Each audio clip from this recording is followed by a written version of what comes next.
হঠাৎই সেদিন শেরপুরে যাওয়া। প্রায় বিকেলই হয়েছে।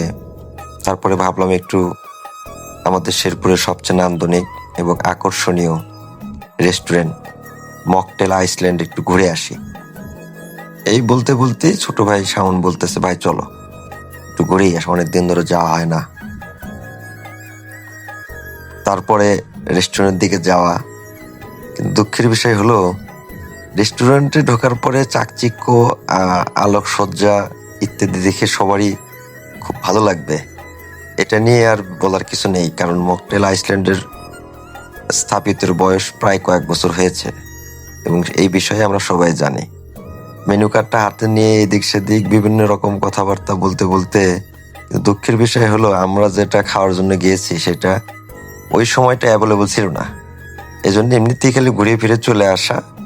ভাবলাম যে আপনাদের মাঝে একটু এই বিরক্তকর ব্যাপারটা আপনাদের মাঝে একটু শেয়ার করি।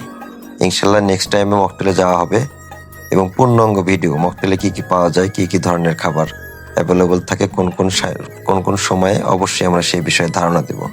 ভালো থাকবেন, সুস্থ থাকবেন। পরবর্তী ভিডিওর জন্য অপেক্ষা করুন।